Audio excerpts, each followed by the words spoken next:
ఎన్నికల్లో ఓట్లను దండుకోవడానికి ఆ పరిశ్రమను తెరిపిస్తామని చెప్పిన నాయకుల బండారం ఈ దెబ్బతో బయటపడిందే.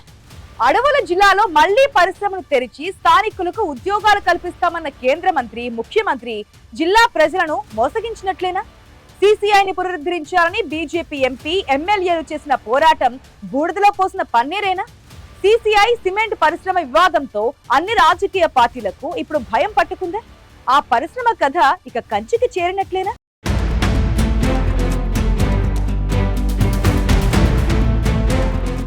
ఉమ్మడి ఆదిలాబాద్ జిల్లాలో ఒకప్పుడు ఆ పరిశ్రమ కార్మికులకు ఒక వరం. ఉత్తర దక్షిణ భారతావనికి వారధిగా తెలంగాణకు తలమానికంగా నిలిచే ఆదిలాబాద్ జిల్లాలో ప్రభుత్వ రంగ పరిశ్రమలే లేవు.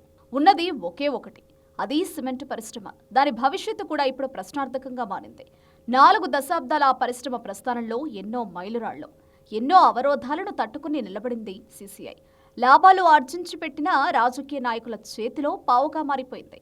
మన్నికైన సిమెంటుతో దృఢమైన సంస్థగా మరింత బలపడాల్సిన సమయంలో యంత్ర సామగ్రిని తుక్కు కింద అమ్మేందుకు కేంద్రం నిర్ణయించడం ఆందోళన కలిగిస్తోంది. దీంతో ప్రగతి వెలుగులు చూడాల్సిన పరిశ్రమ భవితవ్యం ముగింపు దశకు చేరినట్లయింది.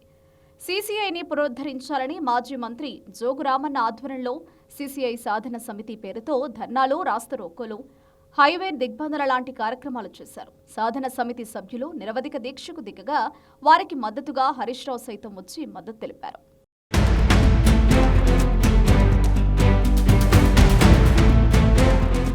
సిసిఐ సిమెంట్ ఫ్యాక్టరీని 1984లో 47 కోట్ల వ్యయంతో 772 ఎకరాల్లో నిర్మించారు. 400 క్వార్టర్స్తో 170 ఎకరాల్లో టౌన్షిప్ నిర్మాణం చేశారు. ఏమైందో ఏమో కానీ లాభాలు నడిచిన ఆ సంస్థ ఒక్కసారిగా కుదేలై 1996 నుంచి కార్యకలాపాలు నిలిపివేసి 2008లో పూర్తిగా మూతపడింది. ఇక అప్పటి నుంచి ఎప్పుడు ఎన్నికలు వచ్చినా సిసిఐ పరిశ్రమ అన్ని రాజకీయ పార్టీలకు ఎన్నికల అస్త్రంగా మారుతూ వచ్చింది. ఎన్నికల సమయంలో పరిశ్రమను తెరిపిస్తామనడం, ఆ తర్వాత ఎన్నికలు ముగిశాక ఆ ఊసే ఎత్తకపోవడంతో రాజకీయ వ్యూహాల్లో కార్మికులు నలిగిపోతున్నారు. 2018 ఎన్నికల సమయంలో ఆదిలాబాద్ పర్యటనలో ఉన్న అమిత్ షా తమ అభ్యర్థిని గెలిపిస్తే మూతపడ్డ సిసిఐ ఫ్యాక్టరీని తప్పకుండా పునరుద్ధరిస్తామని హామీ ఇచ్చారు. ఆ పార్లమెంట్ ఎన్నికల్లో బీజేపీ ఎంపీ సోయం బాపురావు భారీ మెజారిటీతో గెలుపొందారు. కానీ ఫ్యాక్టరీ పునరుద్ధరణకు ఒక్క అడుగు కూడా ముందుకు పడలేదు. ఇక 2023 ఎన్నికల సమయంలో కూడా తమ పార్టీ ఎమ్మెల్యేలను గెలిపిస్తే సిమెంట్ కర్మాగారాన్ని తెరిపిస్తామని మరొకసారి అమిత్ షా సభలో ప్రసంగించారు. అది నమ్మిన ఆదిలాబాద్ జిల్లా ప్రజలు ఆదిలాబాద్ సెగ్మెంట్ను కమలానికి కట్టబెట్టారు. కేంద్రం కనుసన్నల్లో ఫ్యాక్టరీ ఉండడంతో రేపో మాపో సిసిఐ సిమెంట్ ఫ్యాక్టరీ తెరుచుకుంటుందని సంబరపడ్డారు. కానీ ఇప్పుడు కేంద్రం తీసుకున్న నిర్ణయంతో తమ బ్రతుకులను ఆగం చేస్తున్నారని అగ్గి మీద గుగ్గిలమవుతున్నారు. कि अगर भारतीय जनता पार्टी की सरकार बनती है तो आदिलाबाद में सीसीआई का सीमेंट कारखाना फिर से शुरू करेंगे. मित्रुलारा ఆదిలాబాద్లో భారతీయ జనతా పార్టీ మీరు అవకాశం ఇచ్చి గెలిపిస్తే సిసిఐ కార్ఖానాను మేము ప్రారంభిస్తామని చెప్తున్నాను. స్వయంగా కేంద్ర మంత్రి అమిత్ షా హామీ ఇచ్చాక కూడా సిసిఐ ఫ్యాక్టరీ భవిష్యత్తుకు భరోసా లేకుండా పోయింది. 2022 మేలో సిసిఐ యాజమాన్యం ప్లాంట్లోని యంత్రాలను, స్క్రాప్ను తరలించడానికి, ప్లాంట్ ఆస్తుల విలువను అంచనా వేయడానికి ఈ టెండర్లు ఆహ్వానించింది. దీంతో ఫ్యాక్టరీ పునరుద్ధరణపై కార్మికులు, ప్రజల్లో ఆందోళన నెలకొంది.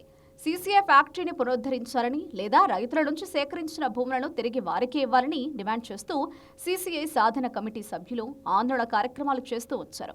అధికారంలో ఉండగా బీఆర్ఎస్ ప్రభుత్వం కూడా సిసిఐ సమస్యను పరిష్కరించాలని కేంద్రాన్ని కోరింది.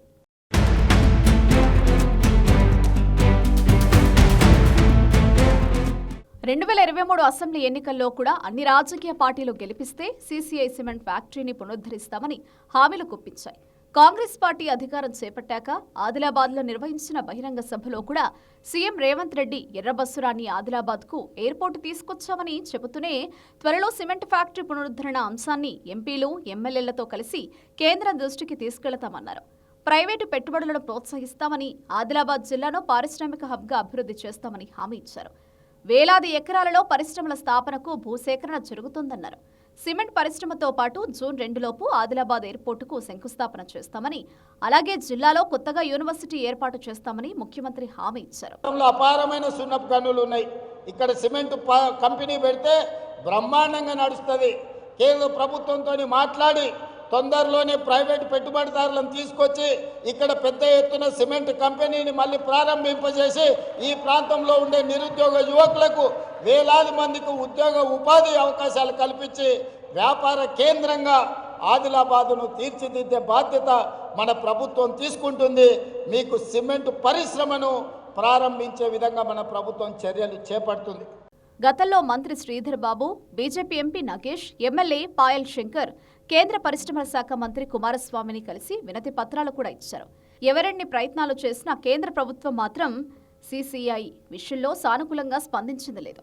చివరికి ఇప్పుడు ప్లాంట్ కూల్చివేత పనులు మొదలు కావడంతో పరిశ్రమను పునరుద్ధరిస్తున్నారనే ఆశలు అడుగంటిపోయాయని కార్మికులు ఆవేదన చెందుతున్నారు. పరిశ్రమ భూములను ఎయిర్పోర్ట్ నిర్మాణానికి కేటాయించాలని అధికారులు ప్రతిపాదించడంతో భూములిచ్చిన రైతులు ఆందోళన చెందుతున్నారు. ఆదిలాబాద్లో ఇలాంటి మరో పరిశ్రమ కొత్తగా ఏర్పాటు చేయాలంటే కనీసం 2,000 నుంచి 3,000 కోట్లు వెచ్చించాల్సి ఉంటుంది. కానీ 2010లో కేంద్రం నియమించిన ఢిల్లీకి చెందిన ఓల్టెక్ అనే ఏజెన్సీ ఆదిలాబాద్ సిమెంట్ పరిశ్రమను తిరిగి తెరిపించాలంటే 400 కోట్లు సరిపోతాయని తేల్చింది. ఈ నేపథ్యంలో పెరిగిన అంచనాలకు అనుగుణంగా కేంద్ర బడ్జెట్లో నిధులు కేటాయిస్తే అన్ని విధాలుగా మద్దతునిస్తామని రాష్ట్ర ప్రభుత్వం చెబుతోంది. కేంద్రం వాటాగా 51%, రాష్ట్రం వాటాగా 49%గా ముందుకెళ్లేందుకు సంసిద్ధత వ్యక్తం చేసింది. అదీ కాకుంటే మొత్తానికి మొత్తం రాష్ట్ర ప్రభుత్వానికి అప్పగించినా నడిపించడానికి సిద్ధమేనని తేల్చి చెప్పింది. అయినా కేంద్రం ఈ ప్రతిపాదనలను పరిగణలోకి తీసుకోకుండా ఏకంగా తుక్కు కింద యంత్ర సామాగ్రిని విక్రయించడానికి సిద్ధపడడం ఆందోళన కలిగిస్తోంది.